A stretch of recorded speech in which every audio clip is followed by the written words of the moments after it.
વૈષ્ણવોની મંડળીને ભગવત સ્વરૂપ સમજવી, ભગવત મંડળીમાં ભગવત વાર્તા સાંભળવા દીનતાપૂર્વક જવું, પોતાની જાત, સત્તા, વિદ્યા કે દ્રવ્યનું અભિમાન રાખીને ન જવું. જે દીનતાથી જઈને ભગવત વાર્તા સાંભળે છે તેના ઉપર શ્રી ઠાકોરજી જલ્દી કૃપા કરે છે. વૈષ્ણવે કદી પણ મહાપ્રસાદનો અનાદર ન કરવો. મહાપ્રસાદને ભગવત સ્વરૂપ જાણવું. મહાપ્રસાદ ભાગ્યથી જ મળે છે તેમ સમજીને લેવો. મહાપ્રસાદ હૃદયમાં જતા તે હૃદયને શુદ્ધ બનાવે છે. મહાપ્રસાદ લેતા હૃદયમાં ભગવત સ્વરૂપ અને લીલાઓ સ્ફુરે છે. વૈષ્ણવને દ્રવ્ય વગેરેનું અભિમાન ઘણું બાધક છે. તે દૂર કરવા માટે શ્રી ઠાકોરજી જ્યારે કૃપા કરે છે ત્યારે દ્રવ્ય વગેરેનો નાશ કરે છે. એટલે અભિમાન દૂર થાય છે.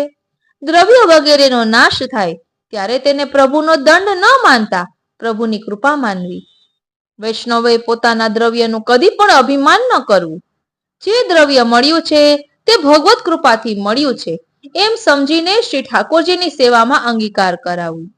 જે મહાપ્રસાદનો અનાદર કરે તે ભગવત સ્વરૂપનો અનાદર કરે છે એમ સમજીને તેમની સાથે વૈષ્ણવતાનો વ્યવહાર ન કરવો. આપણા દોષથી વૈષ્ણવો અપ્રસન્ન થાય તો શ્રી મહાપ્રભુજી અને શ્રી ગુસાઈજી પણ અપ્રસન્ન થાય છે તેમ ચોક્કસ સમજવું. વૈષ્ણવ પ્રસન્ન થાય તો શ્રી મહાપ્રભુજી અને શ્રી ગુસાઈજી પ્રસન્ન થાય છે. બોલો શ્રી વલ્લભાધીશ કી જય. અહીં જે વૈષ્ણવની વાર્તા છે તેનું નામ વાર્તામાં આપ્યું નથી. જ્ઞાતિ ક્ષત્રિય છે, વતન મથુરા, પરિવારમાં પત્ની છે, સેવ્ય સ્વરૂપ શ્રી બાલકૃષ્ણજી છે અને લીલાનું સ્વરૂપ ગેહની સખી છે, પત્ની દેહની સખી છે, બંને તામસ ભક્ત છે.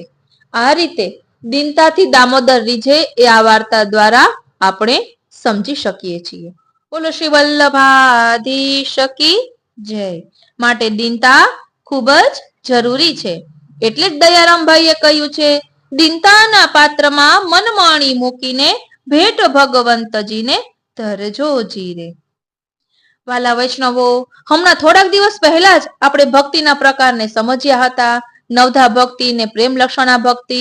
એટલે આજના સત્સંગમાં આપણે ભક્તિને દ્રઢ કરવા શું કરવું જોઈએ, પ્રેમ આસક્તિ ને વ્યસન વિશે સમજ્યા. બોલો શ્રી વલ્લભાધીશ કી જય.